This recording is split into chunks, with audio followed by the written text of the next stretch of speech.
Mesdames et Messieurs les députés, bonjour. Monsieur le ministre d'État, ministre secrétaire général à la présidente de la République, représentant le maréchal du Tchad, Idriss Déby Itno, je vous souhaite la bienvenue à l'hémicycle. Madame la ministre secrétaire générale du gouvernement, chargée des relations avec l'Assemblée nationale et chargée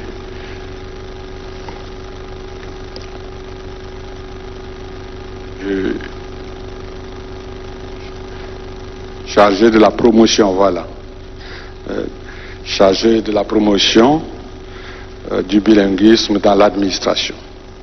Je vous souhaite également la bienvenue à l'hémicycle. La première séance plénière de la première session extraordinaire 2020 est ouverte.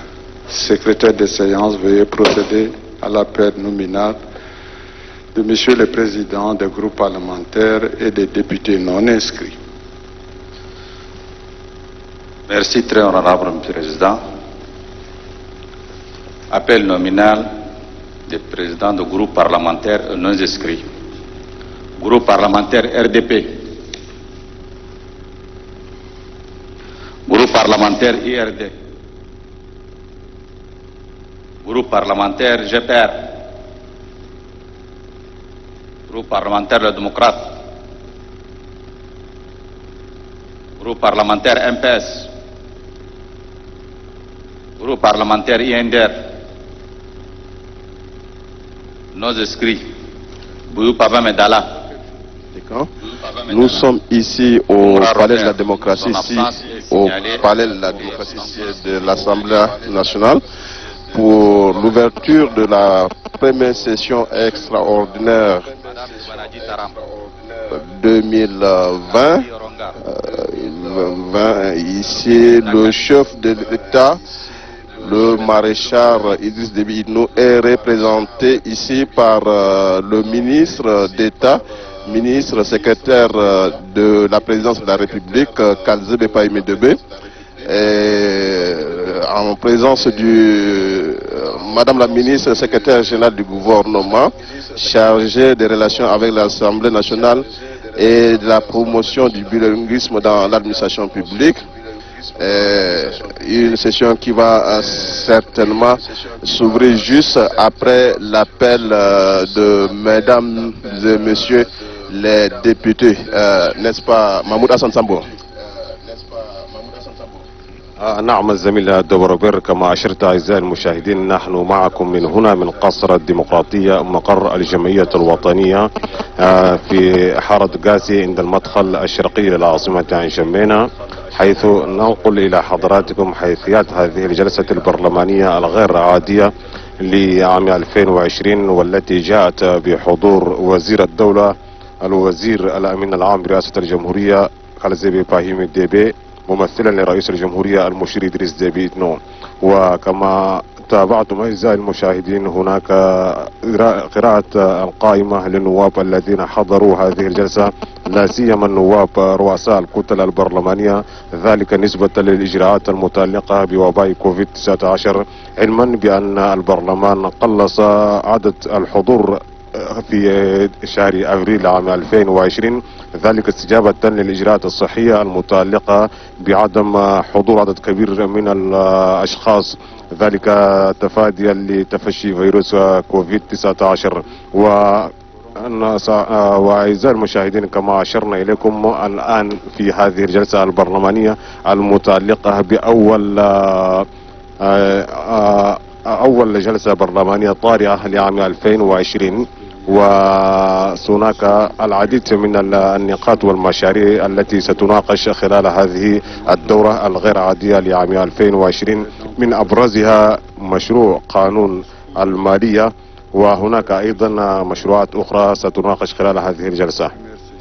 Oui, l'ouverture de cette session ordinaire s'est fait conformément à la résolution prise par l'Assemblée nationale dans le cadre de la lutte contre le Covid-19. Et là, c'est une session qui se déroule ici dans un format réduit. ne sont admis en cette salle de plénière que les présidents des groupes parlementaires et les députés non inscrits, comme toujours. Mesdames et messieurs les membres du bureau de l'Assemblée nationale, messieurs les présidents des groupes parlementaires et les députés non inscrits, mesdames et messieurs les députés. En application des dispositions des articles 125 et 126 de la Constitution, l'Assemblée nationale est convoquée en session extraordinaire par décret numéro 1603/PR/2020 du 30 juillet 2020 à l'effet de délibérer sur un ordre du jour libellé en 2 points. 1. Examen et adoption du projet de loi portant rectificatif à la loi numéro 43/PR/2019 du 31 décembre 2019 portant budget général de l'État pour l'exercice 2020. 2. Examen d'une proposition de résolution relative à la délocalisation de l'hémicycle.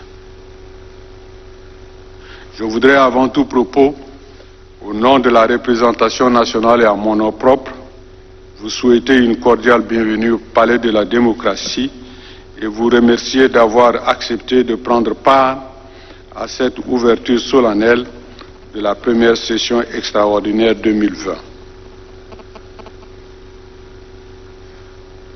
Je voudrais ensuite saluer l'auguste présence parmi nous du ministre d'État, ministre secrétaire général à la présidence de la République, représentant le maréchal du Tchad, et celle de Madame la ministre secrétaire générale du gouvernement chargée des relations avec l'Assemblée nationale et de la promotion du bilinguisme dans l'administration. Je voudrais enfin adresser mes sincères remerciements à Messieurs les présidents des grandes institutions de la République, à Mesdames et Messieurs les membres du gouvernement, à leurs excellences, Mesdames et Messieurs les ambassadeurs et chefs de mission diplomatiques et consulaires, qui, en de pareilles circonstances, ont toujours répondu favorablement à notre invitation. Mais aujourd'hui, comme vous l'avez certainement constaté, la présente cérémonie d'ouverture de cette première session extraordinaire 2020 se passe dans un format restreint, en raison notamment du respect par l'Assemblée nationale des mesures barrières de distanciation physique prises par le gouvernement dans le cadre de la lutte contre la pandémie du Covid-19 dans notre pays.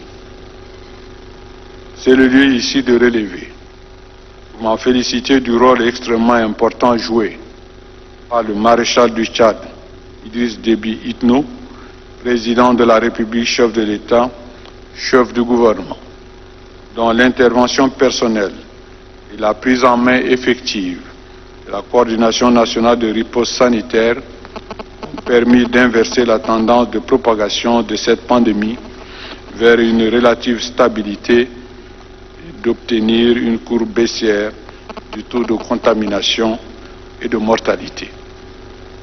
Toutefois, en dépit de ce résultat encourageant enregistré par le gouvernement ces derniers jours, face à cette crise sanitaire sans précédent et d'une ampleur inégalée qui a montré les limites, la science et surpris les grandes puissances, le renforcement quantitatif et qualitatif, ainsi que la modernisation du système sanitaire de notre pays apparaissent désormais comme une nécessité et une priorité absolue. Aussi, les dernières informations faisant état d'augmentation de nouveaux cas nous interpellent-elles fortement à ne pas baisser la garde dans cette lutte et poursuivre avec plus de détermination la sensibilisation de la population pour le respect des gestes barrières édictés par notre gouvernement. Monsieur le ministre d'État, ministre secrétaire général de la présidence, représentant le maréchal du Tchad, Idriss Déby Itno, Madame la ministre secrétaire générale du gouvernement chargée des relations avec l'Assemblée nationale et de la promotion du bilinguisme dans l'administration, Mesdames et Messieurs les députés.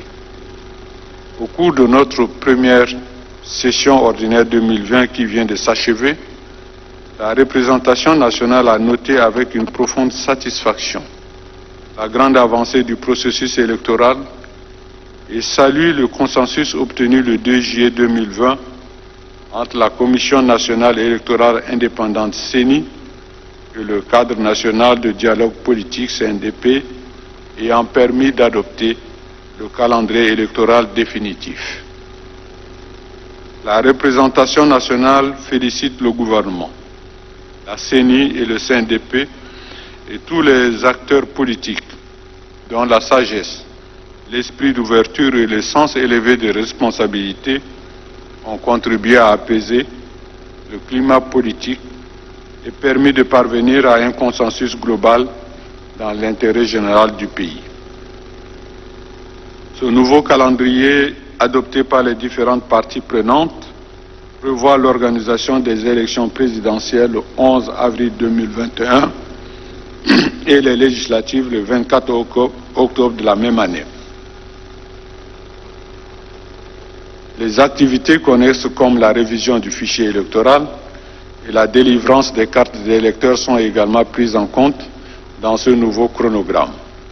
C'est dans le respect et en application de ce nouveau calendrier que la CENI et le Bureau permanent des élections viennent de lancer la formation des superviseurs et agents enrôleurs dans la perspective du démarrage des opérations pilotes de recensement électoral qui se dérouleront du 8 au 13 août 2020 dans 4 localités, à savoir Koubaolanga dans le Bourkou, Bébidja dans le Logone oriental, Birkin dans le Guéra et le 6e arrondissement dans la capitale N'Djamena.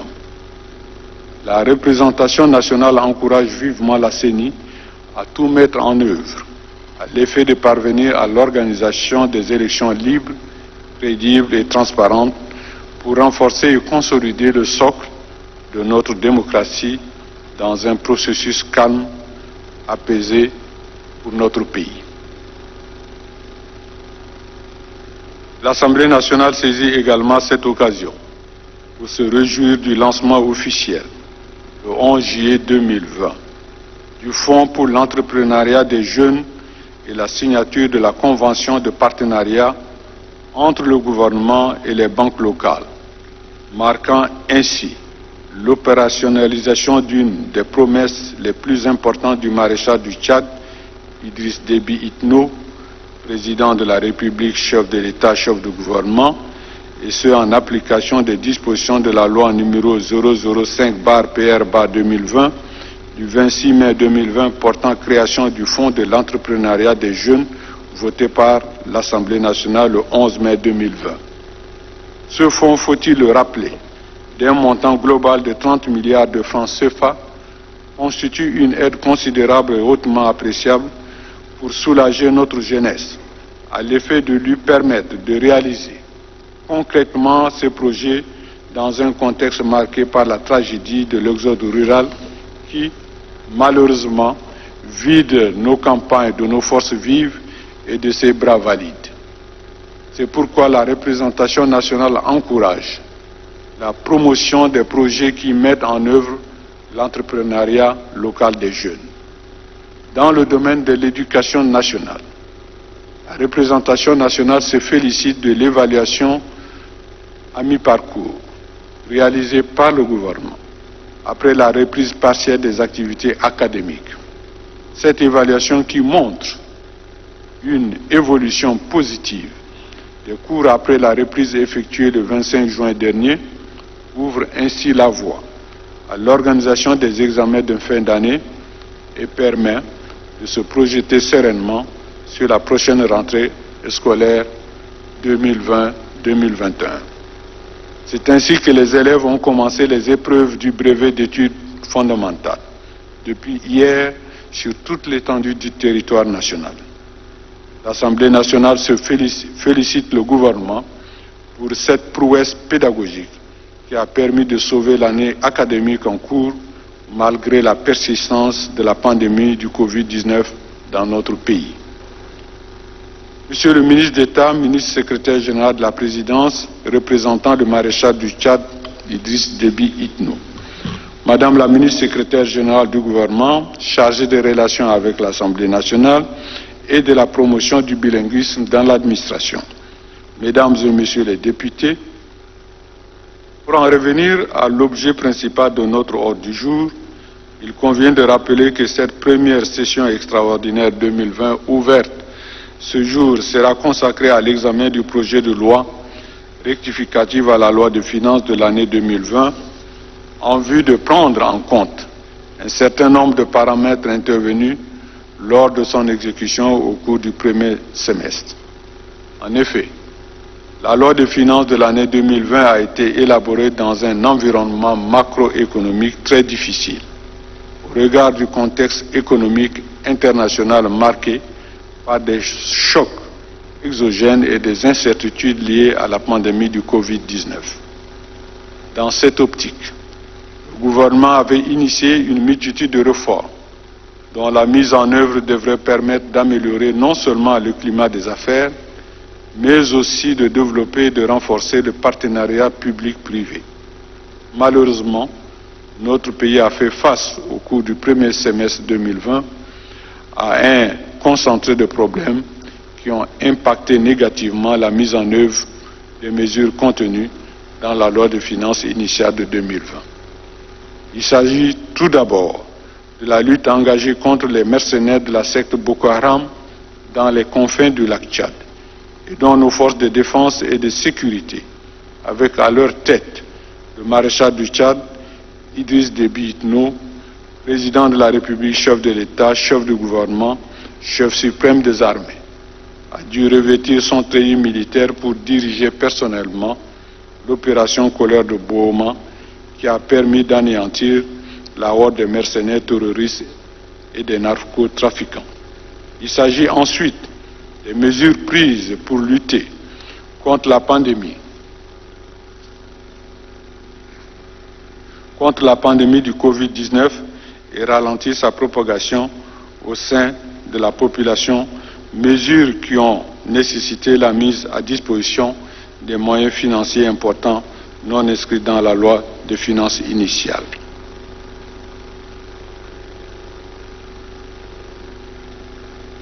À cet effet, l'Assemblée nationale a mis en place, pour revenir aux activités préparatoires de l'élévation du général Idriss Déby Itno à la dignité nationale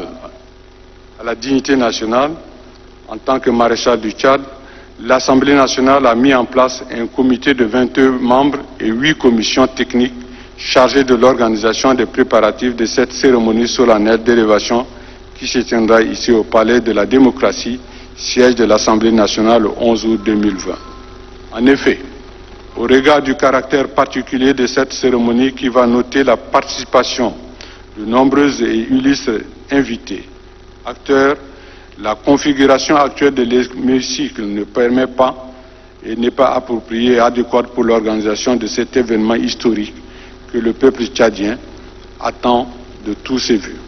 Dans cette optique, les rapports produits par le comité ont mis en évidence l'impérieuse nécessité de procéder à la délocalisation de l'hémicycle vers une salle plus appropriée, en l'occurrence la salle de banquet pour abriter cet événement exceptionnel. J'invite par conséquent, mesdames et messieurs les députés, à donner le meilleur d'eux-mêmes, à être assidus et participer activement et pleinement aux travaux en commission dans le strict respect des gestes barrières, mais également aux préparatifs de la cérémonie d'élévation au sein de leurs structures respectives. Comme vous pouvez le constater, il y aura très peu de place pour pouvoir non seulement permettre aux commissions de pouvoir travailler dans les salles, mais également aux commissions chargées des préparatifs d'élévation du maréchal Idriss Déby Itno. Donc c'est pour ça que je demande à toutes les commissions de pouvoir prendre toutes les mesures nécessaires pour qu'il n'y ait pas de confrontation dans l'utilisation des salles, parce qu'il n'y aura pas assez de salles pour tout le monde. Je ne peux que terminer mon propos sans avoir une pensée profonde pour nos concitoyens du monde rural à l'entame de cette saison de pluie qui augure de belles perspectives culturelles, même si la forte pluviométrie observée ces derniers temps laisse craindre une menace des poches d'inondation dans certaines de nos localités. En tout état de cause, la représentation nationale se félicite de cette politique altruiste du gouvernement à travers la rétrocession des tracteurs à prix modéré au bénéfice du monde rural pour développer la modernisation de notre agriculture aujourd'hui, largement tributaire des aléas climatiques, et booster sa production. En plus de la rétrocession des tracteurs, le gouvernement a mis à la disposition du monde rural un appui financier conséquent qui se chiffre à des dizaines de milliards de francs CFA en vue de booster la production agricole à travers l'acquisition et la distribution de plus de 7700 tonnes de semences de cultures pluviales et maraîchères, l'acquisition de 7000 tonnes d'engrais et plus de 5000 charrues à traction animale pour les petites exploitations familiales. La représentation nationale se félicite donc de cette aide exceptionnelle en faveur du monde rural et espère vivement qu'elle contribuera de façon durable à renforcer les capacités de production pour l'amélioration des conditions de vie de nos concitoyens du monde rural. C'est sur cette note d'espoir que je déclare ouverte la première session extraordinaire de l'Assemblée nationale 2020. Je vous remercie de votre aimable attention.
La séance est levée.